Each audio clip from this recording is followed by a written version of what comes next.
Comienza el programa. Qué bueno que estén conmigo, qué bueno que estén con nosotros aquí en la República. Este es el programa que hace memoria.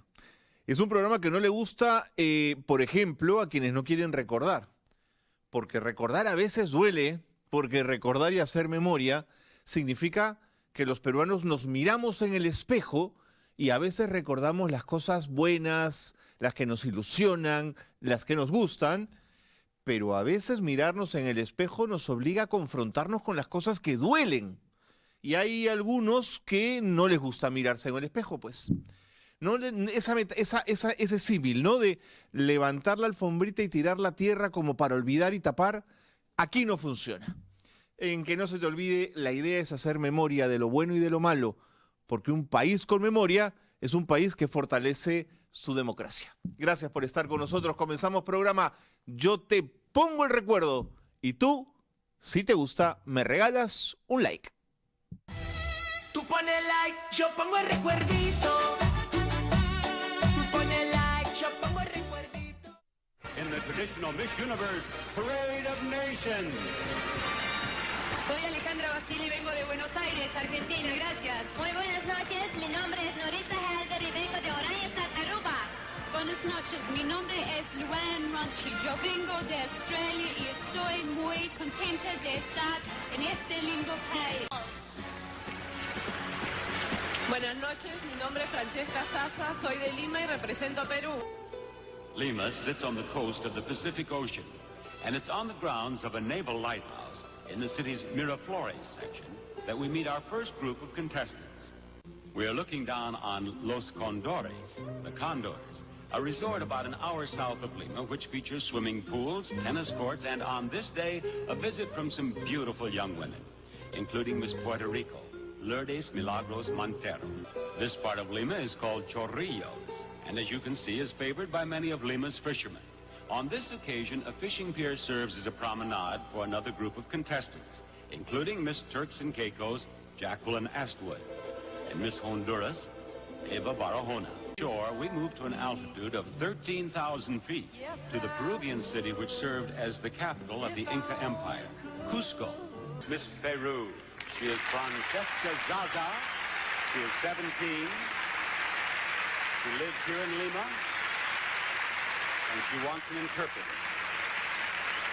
Francesca just graduated from high school, and now that she's out of high school, ask her what she's going to do. ¿Qué es lo que piensas hacer ahora que te graduaste? Bueno, pienso seguir turismo, estudiar turismo. She'll study tourism. And ask her, if you will, please, what the other young ladies have been asking her about Peru. What are their questions? ¿Qué es lo que te han estado preguntando las otras concursantes acerca del Perú? Bueno, acerca de Machu Picchu, Arequipa, de los principales departamentos del Perú, luego el clima del Perú, de la comida y otras cosas. The world over is El Puma, José Luis Rodríguez.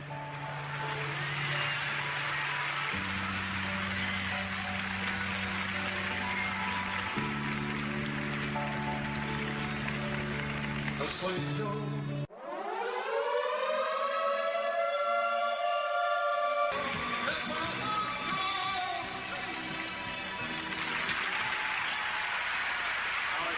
To our lovely semi-finalists and to our exciting guest, El Puma, José Luis Rodríguez. The first runner-up is Miss Guam, Miss Canada, Miss Universe. Miss Canada, Karen Diane Baldwin, Miss Universe. You are. There's your Miss Universe banner, right over your Miss Canada banner, Karen Diane Baldwin. El certamen de Miss Universo se celebró en Lima el 26 de julio de 1982. Se celebró en el Coliseo Amauta, no sé si ustedes lo recuerdan. ¿Por qué lo traigo a colación? ¿Por qué lo hemos planteado en el programa de hoy? Porque cuando se realiza un evento tan bobo y tan frívolo como este, en el Perú ya había muertos. El Perú ya era pasto de la agresión que Sendero Luminoso, el grupo terrorista, le hacía a nuestro país. Fíjense, en agosto del 81, meses antes de este evento torpe, de este evento, si ustedes quieren, sin importancia, ya había ocurrido el primer asesinato de un guardia civil. Ramiro Flores Zulca, el primer asesinado por Sendero Luminoso. Ramiro Flores Zulca, según la CBR, fue el primer policía asesinado por el grupo terrorista Sendero Luminoso. Y nosotros haciendo desfiles de belleza cuando el país estaba comenzando a vivir una guerra que iba a desolar al país. En octubre del 81, Sendero Luminoso ya había perpetrado un violento ataque contra el puesto policial del Tambo. Pero como todo esto ocurría al interior del país, como solo morían serranos, discúlpenme la dureza de mi expresión, como solo morían ayacuchanos, podíamos en Lima darnos el lujo en el Coliseo Amauta de recibir mises y de recibir a chicas de todo el mundo, ¿no es cierto? Y darnos el lujo de mostrar el país para el turismo, cuando en el interior de nuestro país Sendero Luminoso mataba. Sigo. El 2 de marzo del 82, a 3 o 4 meses de este evento, se asalta la cárcel de Huamanga, considerado el golpe más audaz del grupo terrorista hasta ese momento. ¿Por qué? Porque un contingente armado de Sendero Luminoso atacó el penal de Ayacucho y permitió la fuga de casi 300 reclusos, entre los cuales había más de 70 mandos militares y militantes de Sendero Luminoso. Murieron varios policías, Al día siguiente, es más, los hinchis, en una acción inaceptable, entran a la cárcel de Huamanga y matan a 3 senderistas que estaban en la clínica del penal recuperándose de las heridas. O sea, ya vivíamos un ambiente de violencia extrema y no había un comité de guerra y no había una sensación que el país comenzaba a vivir un conflicto armado que iba a traer consecuencias inenarrables para nuestro país. Pero en Lima, Genaro Delgado Parker y toda la organización gringa y los ministros de Estado estaban paseándose por el centro de Lima, por Miraflores, por los Cóndores, con mises.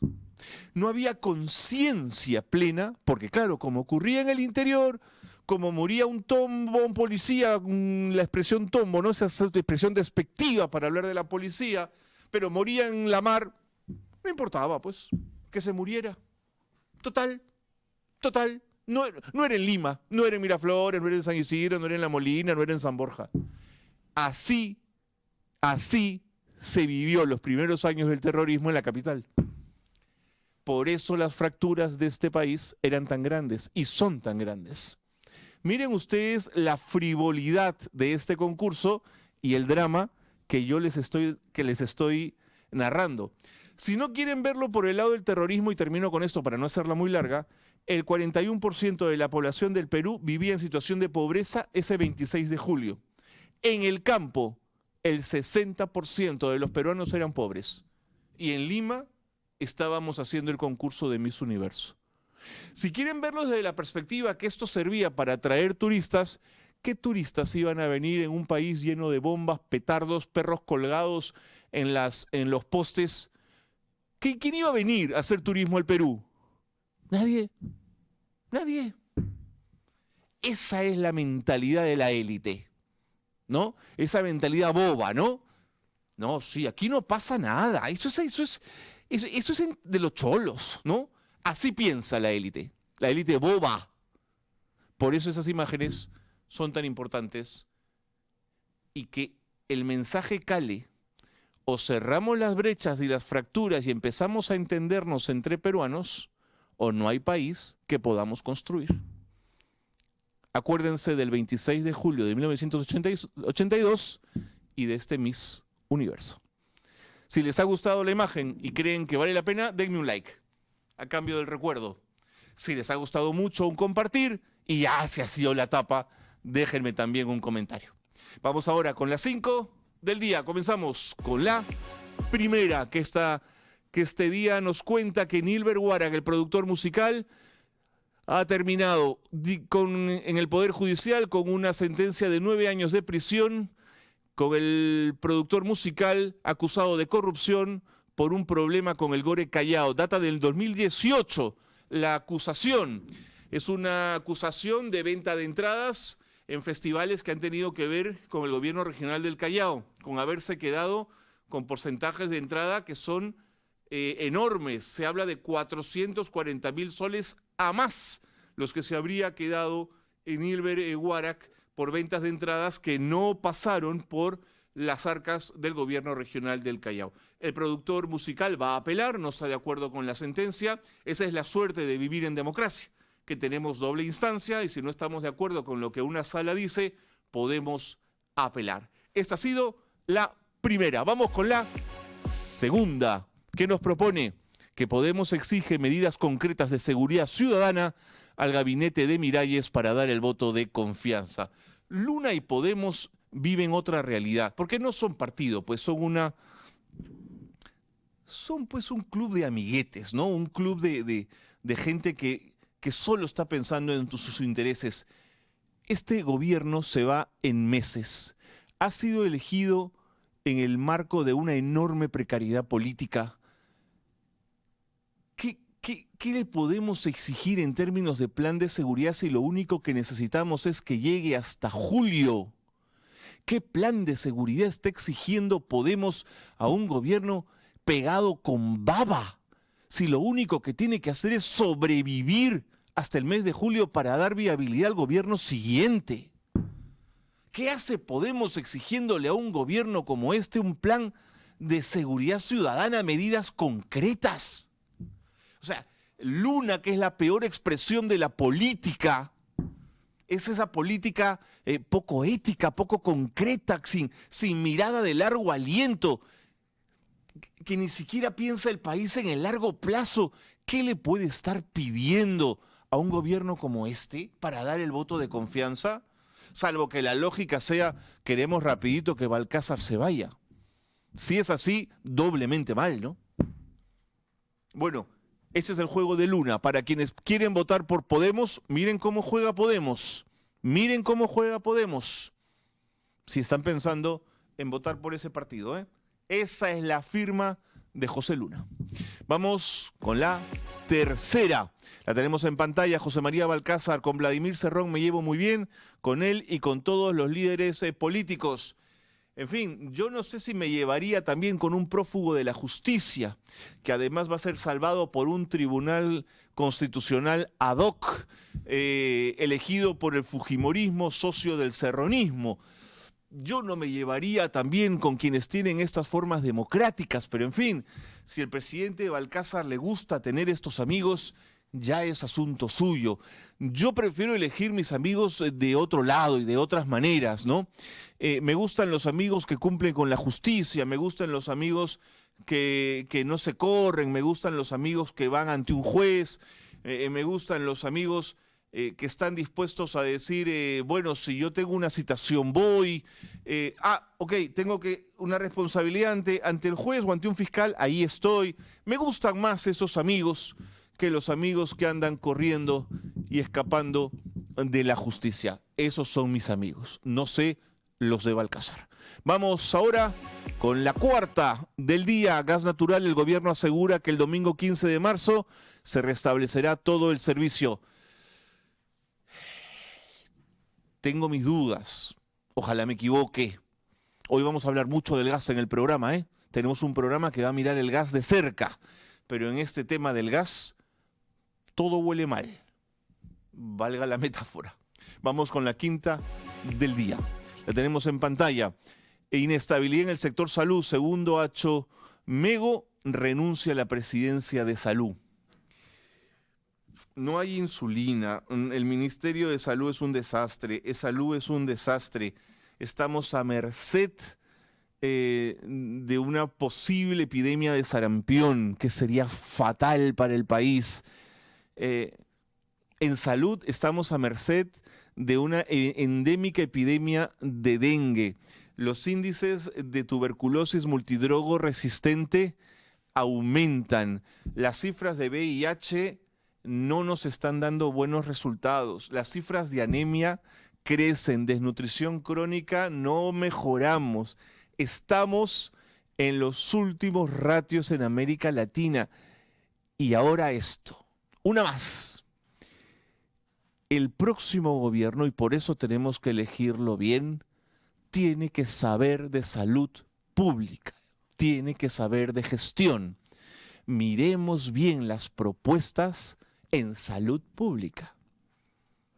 No podemos elegir a dos advenedizos que le regalen a Alianza Popular el manejo de la salud. Alianza Popular ha demostrado que no tiene idea del manejo de la salud en el país. Aprendamos la lección. Yo ahí me pego a Rosa María Palacios. Por estos no. Estos no tienen idea del manejo de salud pública. No sé todavía si los otros son mejores, pero por lo menos tengo dudas. Con estos ya tengo la seguridad que no saben nada y que nos han llevado al desastre. No saben nada. Por estos no. Así que como dice Rosa María Palacios, yo me sumo a su campaña, ¿eh? Por estos, pero ni medio voto. Estas han sido las 5 del día. Vamos ahora con el voto, estoy pensando en votos. El dato que faltaba. Miren, a raíz de lo del gas, me puse a revisar con el equipo de producción, con Alison, con los 7 investigadores que tenemos a disposición para este programa, porque este es un equipo grande, porque este es un equipo que tiene que hacer mucho trabajo de investigación. No estábamos todo el equipo pensando y dijimos, oye, ¿por qué no nos metemos un poquito a buscar la historia de cómo apareció el gas de camisea y cómo hemos terminado en esto? ¿Cómo es posible que la naturaleza nos diese un regalo tan extraordinario como tener no sé cuántos millones de, no sé ni siquiera cuál es la medida del gas bajo tierra? Ahora se lo voy a preguntar a mi invitado, pero eran como 8 millones o trillones, más la medida de gas debajo de la tierra, y ahora la ciudad y medio país hacia el sur desabastecido. ¿Qué pasó? ¿Qué pasó? Se lo voy a preguntar a Pedro Gamio, una de las personas que más sabe de energía en el Perú. Pedro, ¿cómo te va? Bienvenido. ¿Cómo estás, Carlos? Mucho gusto, a tus órdenes. ¿Cuál es la medida, Pedro? ¿Cómo se dice 8 millones de...? Sí, mejor hablemos de equivalencia con algo que la gente conoce, el barril de petróleo. Es el equivalente a 2.500 millones de barriles de petróleo. Listo, te lo agradezco. Oye, Pedro, vamos, si me lo permites, mientras tú y yo vamos conversando sobre lo de hoy, vamos construyendo también un poquito la historia de cómo Camisea llega a nuestras vidas y cómo hemos llegado a la situación de hoy, si tú me lo permites. ¿Cómo no? 1986 se declara descubrimiento comercial un campo, dos compañías, Shell y Phillips. Phillips vendió su porcentaje minoritario porque habían encontrado hueso. El gas era hueso en esa época. No habían encontrado bife, que la carnecita, que era el petróleo. Había solo un artículo, una cláusula en el contrato que decía: si se encontrara gas, se negociarán las condiciones para explotar ese gas, porque no había interés en encontrar gas natural. Desde 1986 no se pudo cerrar acuerdo hasta el año 2000. Es decir, estuvimos muchos años con problemas de que no conseguíamos el inversionista. Cuando Shell quiso sacar adelante el acuerdo, cerró un acuerdo con Alan García, primer gobierno, pero le dijo al presidente García: señor, su gobierno está fuera del sistema financiero internacional. Nosotros no trabajamos con dinero propio, trabajamos con dinero de la banca. Denos un año para levantar dinero del mercado secundario y poder iniciar la operación. Y Alan García en ese momento estaba con una izquierda mucho más fuerte y organizada, que había comenzado a paro nacional indefinido por el tema del contrato con Shell, y se amparó en un artículo del contrato y se resolvió el contrato. Pedro, pero tengo datos de Camisea del 61. Mira a Hugo Valdivia, geólogo, que cuenta brevemente su aproximación al gas de Camisea. Adelante, compañeros. Nosotros empezamos nuestras exploraciones en la selva peruana en el año 1971. Estuve hasta el año 64 63 a 64. Los geólogos somos la gente de vanguardia, que vamos por delante, estudiando las áreas que creemos que tengan posibilidades de encontrar yacimientos de hidrocarburos. Se exploró a la zona del río Ucayali, río Urubamba, río Camisea, río Picha. Finalmente, después de haber efectuado todos los trabajos de exploración, después de haber efectuado levantamientos sísmicos y haber perforado, se encontró gas en el área de Camisea. Ya estos son la gente que usamos nosotros para emprender una brigada de trabajo, ¿no? Contratábamos generalmente gente que conozca acerca del movimiento en ríos, saber manejar canoas y caminar en el monte. Entonces eran gente del lugar, digamos de la selva, pero estos vivían en ciudades ya más grandes.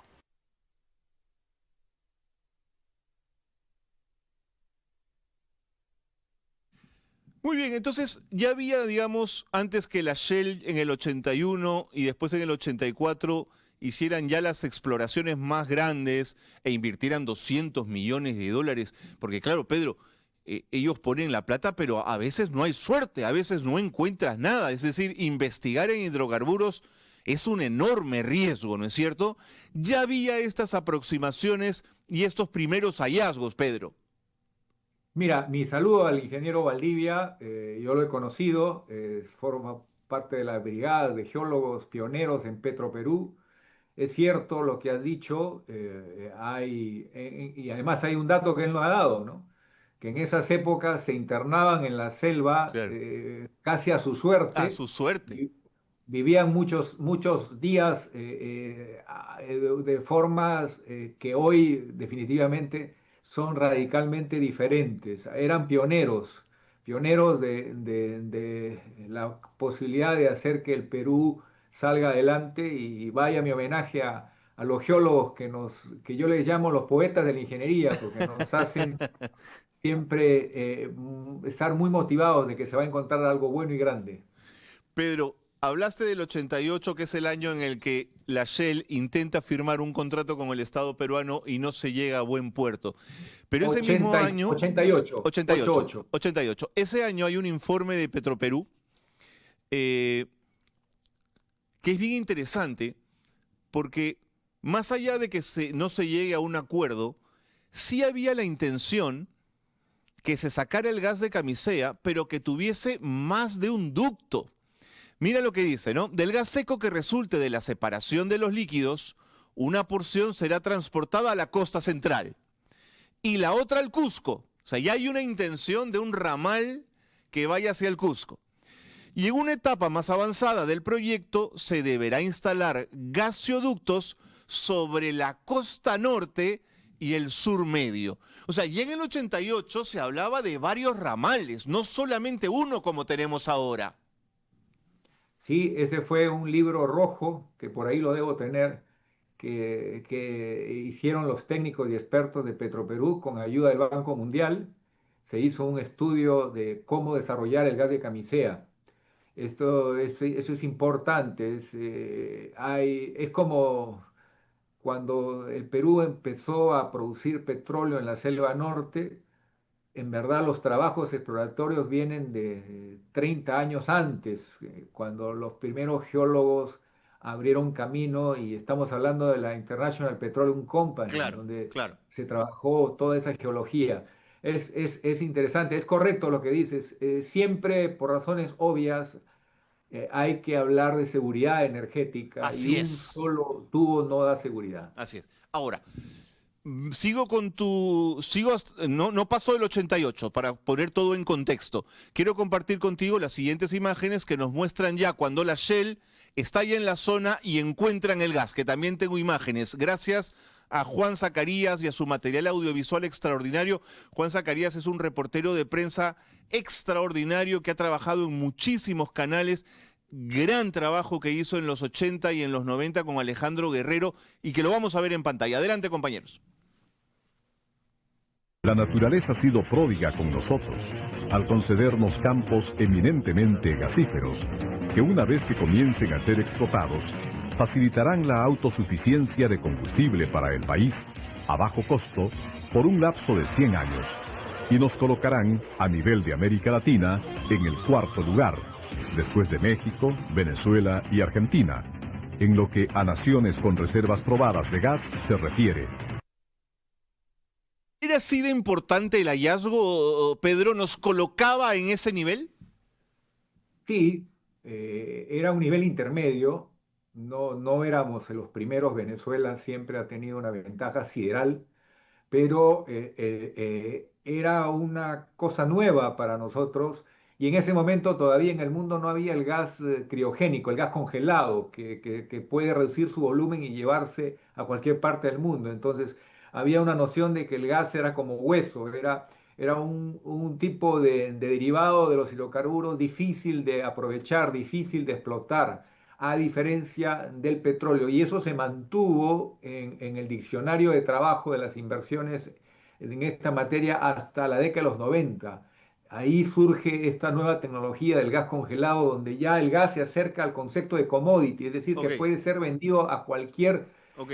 país que lo necesite siempre que tenga una unidad de regasificación. Entonces, y hoy por el cambio climático y toda esta problemática, el gas que es menos contaminante y más barato se ha vuelto un actor que está ganándole terreno al petróleo. De acuerdo.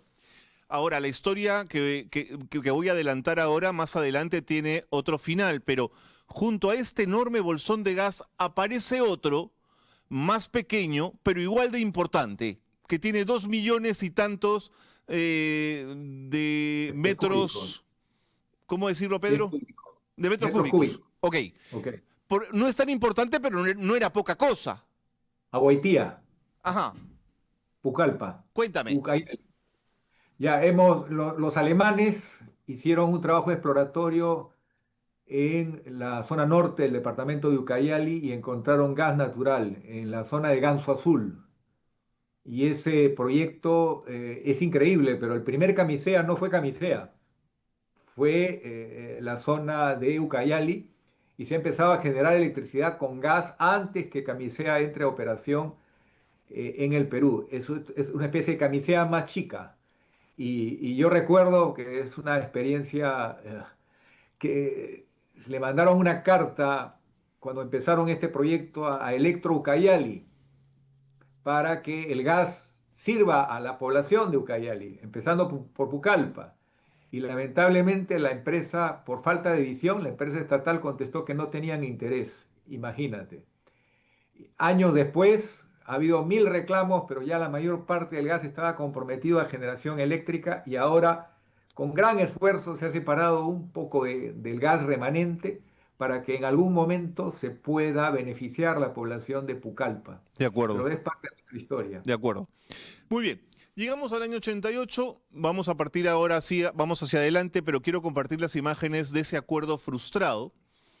Abel Salinas es ministro de Energía y Minas, Abramovich es presidente de Petroperú, hay una carta de intención. Yo creo que les hace ilusión trabajar con Shell, pero se cae el acuerdo. Tenemos las imágenes de aquello, adelante. Debemos admitir que requerimos de capitales extranjeros para poder beneficiarnos lo antes posible con la riqueza gasífera de la selva sureste del país. En cumplimiento de un convenio de operaciones petrolíferas entre Petroperú y Shell, que data de 1981, y que señalaba que si Shell encontraba gas no asociado al petróleo durante las operaciones, tenía la primera opción para negociar con el Estado un contrato para explotar el gas, el gobierno peruano suscribió el mes de marzo último un acuerdo de bases con dicha empresa, que contempla llevar adelante un proyecto integral de explotación del gas y condensados de los lotes 38 y 42. ¿Por qué la izquierda no quería Shell? Shell es holandesa, Holanda es un país progresista, no es el imperio norteamericano. ¿Por qué la izquierda no quiere a Camisea? Mira, voy a decirte algo que nunca lo he dicho en público, pero yo tuve una conversación con el alcalde Estrada, Daniel Estrada, Ya, del viejo Cusco. líder político, luchador del Cusco, y él ya mayor, antes de que se enfermara y lamentablemente falleciera, con una conversación muy coloquial con él que no voy a olvidar. Y él me dijo, sí, exageramos la cosa, me dijo. Hubiéramos negociado mejores condiciones, pero Claro. el Cusco sería otro si se hubiera materializado ese acuerdo. Nunca me voy a olvidar porque yo no busqué esa respuesta, vino de él y eso me llamó muchísimo la atención. Y quiero hacer un pequeño comentario de tributo al ingeniero Salinas.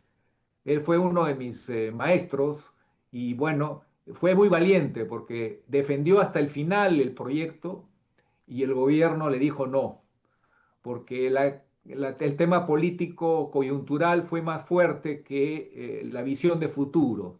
Y eso lamentablemente, yo recuerdo los grandes políticos del partido aprista en ese momento se reunieron con el presidente y solo el ministro defendió a capa y espada lo que significaba de futuro para el Perú el desarrollar el gas. Todos los efectos multiplicadores que hubiera significado que 15 o 14 años antes de cuando se hizo, el gas marcara un punto de quiebre en la región. Claro. Pero lamentablemente el ministro se quedó solo, mostrando ejemplos de lo que en otros países en el mundo se estaba dando. Él Claro.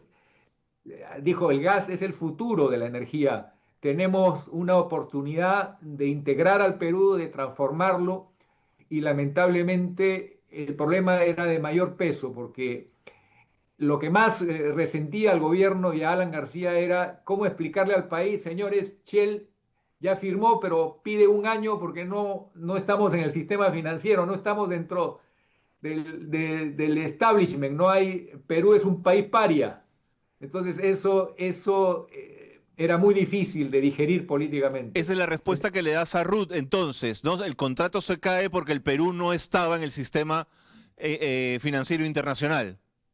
Había que esperar que la compañía consiguiera recursos del mercado secundario, que no era algo que salía de la noche a la mañana. Entonces, el contrato estaba cerrado, pero no se podía ejecutar de inmediato y se aplicó la cláusula respectiva y se resolvió el contrato. Después, el año 95, viene otra filial de Shell que negocia con el gobierno de Fujimori y a diferencia del contrato anterior no lo cierran. Este a medio camino se trunca y acá Shell invierte como nunca antes en las comunidades y los pueblos nativos del Perú porque con los Náhuatl Huapacori, un pueblo indígena no contactado, había habido un problema en la etapa exploratoria anterior. Lo tengo aquí, Pedro.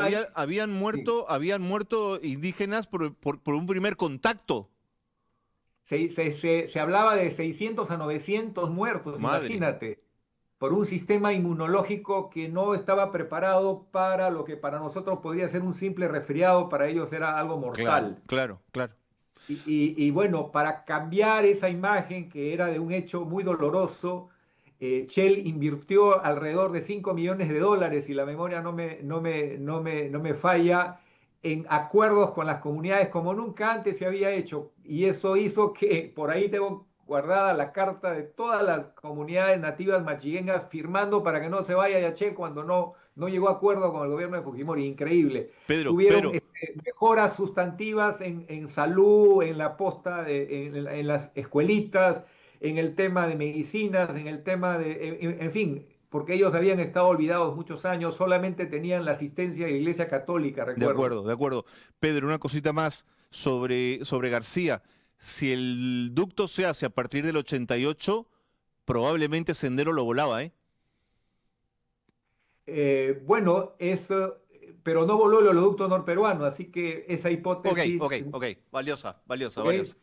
De acuerdo. Bueno, sigamos. Quiero mostrarte el siguiente video porque el tiempo nos va a ganar, que es cuando finalmente se hace el ducto. Y yo aquí creo que este desastre en el que estamos, que lo ha generado TGP, hay que decirlo con todas sus letras, es responsabilidad de ellos.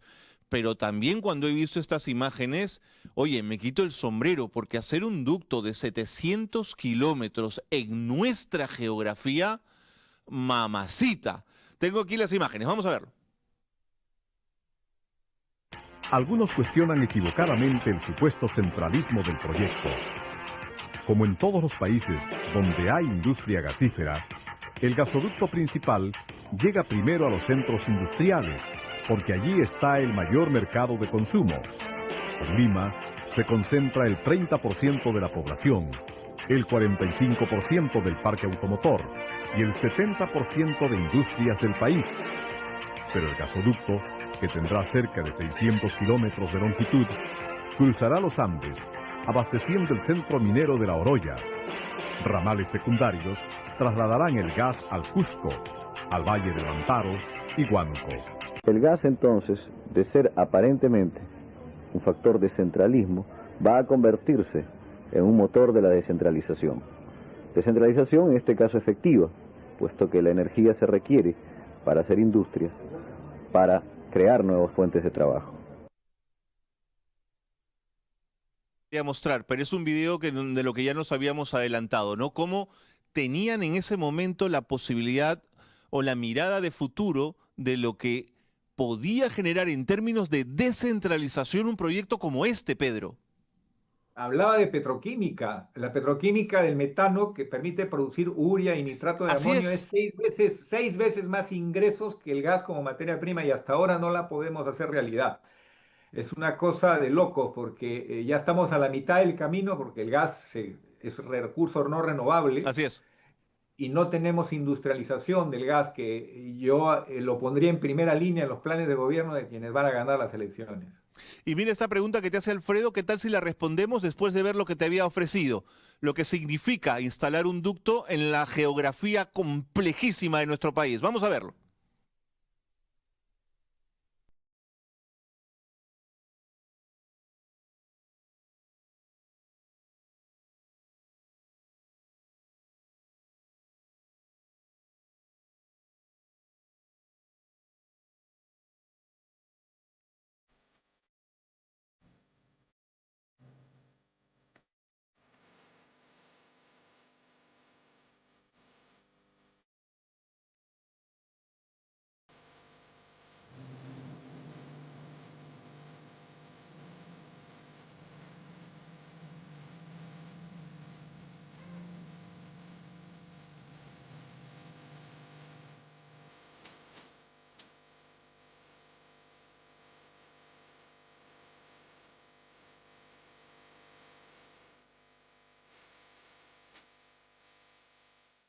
Pedro, si ya habías abierto la zanja, si ya estaban los operarios ahí, si ya tenías el hueco del ducto, si ya estaban los soldadores, si ya estaban las máquinas, ¿por qué no hiciste 2 o 3 ductos en la línea de Alfredo? Una cosa debo decir, que como proyecto tiene una importancia gigantesca porque se hizo con un estudio de impacto ambiental, entonces no hay carretera a los costados. Se hizo exigiendo que toda la operación sea con helicópteros, es decir, que no haya posibilidad de una amenaza al mundo de los pueblos indígenas, al mundo de la naturaleza. Fue uno de los primeros proyectos en el Perú donde se respetaron políticas ambientales. Por eso es que hasta hoy cualquier daño tiene que ser reparado con una operación con helicópteros, porque no hay, por un compromiso contractual, no hay caminos paralelos que motiven la migración, que hubiera sido un desastre para esa área de la Amazonía peruana. Entonces, ese es importante, es un punto de quiebre con lo que había sido la historia, donde la infraestructura generaba una gran migración y un cambio enorme en el ecosistema. Acá no, acá se ha logrado en un porcentaje importante evitar un daño mayor en esos ecosistemas. Pero tienes tu razón, en el año estamos hablando del 2009, el 2009 quedó el compromiso para que TGP haga la redundancia del gasoducto. ¿Y qué pasó? Lamentablemente, la decisión en el gobierno de Humala fue: hagamos que este tramo se sume al proyecto grande que ha planteado Odebrecht, y lo unieron. Y bueno, el caso del proyecto de Odebrecht ya se conoce, hay un juicio penal y 3 arbitrajes internacionales, está paralizado. Lamentablemente arrastró esta redundancia de seguridad a la inviabilidad que ha tenido el otro proyecto. Entonces, desde el 2000 no 11, estamos hablando ya prácticamente de 15 años. 15 años. Y ahora la solución ya prioritaria no es esa redundancia por un motivo. Tenemos la mitad de las reservas de gas y más urgente y más fácil de hacer son unidades de regasificación modulares, que significarían dos cosas. Significarían la posibilidad de obtener rápidamente gas en las zonas de mayor consumo, las ciudades del Perú, pero también hay que sugerir que haya un barco metanero que se pueda alquilar, no necesitamos comprarlo, de menor tamaño, lo que requiere una modificación en la planta de Perú LNG, hay que negociar esa facilidad, con lo que se lograría no solamente en emergencia tener un backup, un respaldo, sino también la posibilidad de llevar muchas más moléculas de gas a través de un ducto virtual en el mar y tener unidades modulares de regasificación, imagínate en Chimbote, en Bayóvar, en Matarani, es extraordinario lo que se puede lograr con estas 2 o 3 unidades modulares de regasificación que técnicamente se arman en 13 meses. Alfredo. Más un año de estudio ambiental. Alfredo, la respuesta que buscabas, Alfredo, te la está dando Pedro Gambio en este momento, ¿no? Que te preguntaba qué se puede hacer ahora. Tú dices que esta es la mejor solución en este momento, Pedro. En el corto plazo, sin lugar a dudas, porque meternos a hacer la redundancia puede tomar mínimo, optimistamente hablando, 5 años. Y ya se acabó el gas. Y estamos con el problema de que tenemos que encontrar más gas y Candamo está parado, que ese es otro problema. Porque ahí Móvil encontró gas, pero ha habido una terquedad de algunos funcionarios de querer rediseñar los diámetros del Parque Nacional Candamo, que no es necesario porque la estructura geológica es más grande, claro, y puede perfectamente entrarse al yacimiento por el costado, claro, no por el Parque Nacional. Esa falta de pragmatismo nos ha parado, no hemos seguido explorando y es urgente hacerlo, y ese trabajo toma 5 o 7 años, confirmar todo lo que hay de más gas en la zona, que nos permitiría en el escenario más optimista duplicar las reservas, en el escenario más pesimista encontrar un poco más de gas para que el Perú tenga este escudo de protección que defiende la economía de las familias peruanas, porque el gas no tiene el precio que tiene el diésel, que tiene las gasolinas, que tiene el GLP. Es una manera de ayudar a la economía peruana. De acuerdo. Pedro, nos tenemos que ir. Pregunta muy concreta. Si no encontráramos una sola molécula más de gas, ¿cuánto tiempo nos queda de camisea? Si mantenemos el actual nivel de crecimiento de la demanda, ojo, no metemos una nueva térmica a gas. Si mantenemos el actual nivel de crecimiento de la demanda, 15 años. 15 años. Pero si se comete la decisión imprudente, en lugar de utilizar la energía solar con plantas de almacenamiento como las baterías, que ahora son un gran avance, esa licitación también es muy importante para que ceda un poco la tremenda dependencia que hay al gas. Con sol, con energía solar y energía eólica podemos pasar del 10% al 20% y al 30%, bajándole un poco el peso que tiene hoy el gas, y con eso diversificamos. Correcto. Y hacemos más fuerte el sistema eléctrico peruano. Pero los sistemas de almacenamiento que ya existen en el mundo tienen que desarrollarse plenamente en el Perú. Eso es. Clarísimo. Pedro, muchas gracias. Espero que hayas disfrutado del programa como nosotros, recordando todos estos temas tan importantes. Te mando un gran abrazo. Te lo agradezco de corazón, y yo no sabía el guión del programa. Muchas gracias. Un gran abrazo, Pedro. Tu casa, cuando quieras. Pedro Gambio, ex viceministro de Energía y Minas, ha estado con nosotros. Este programa no habría sido posible sin el aporte en imágenes de Juan Zacarías. Revisen su material en Facebook. Su memoria audiovisual es extraordinaria. Todo el trabajo que ha ido recopilando por años a nivel periodístico es maravilloso. Juan Zacarías, búsquenlo en Facebook.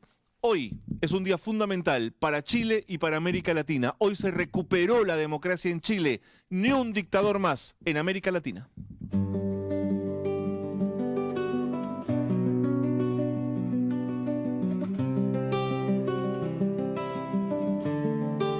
Un día de luz en Chile, se abrió por fin una puerta.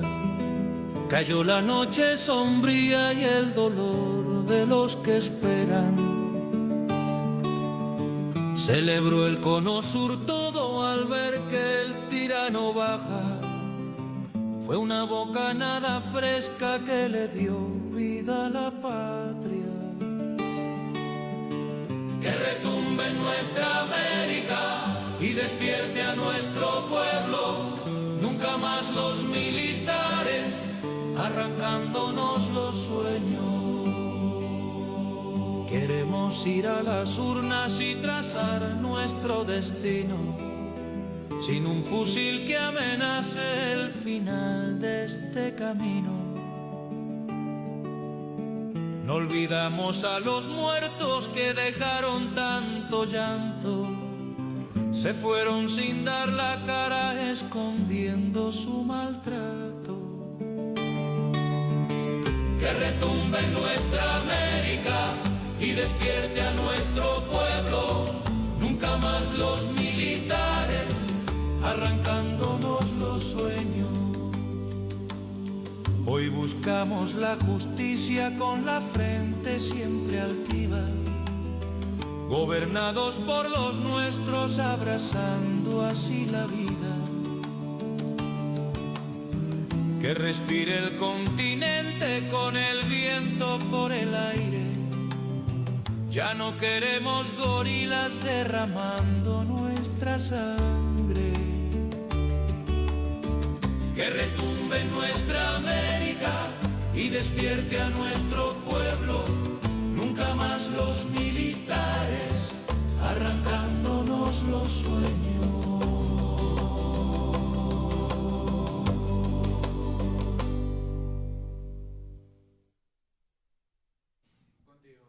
El mensaje para toda América Latina, ¿no es cierto? Nunca más los militares arrancándonos los sueños. Que tengan todos buenas tardes.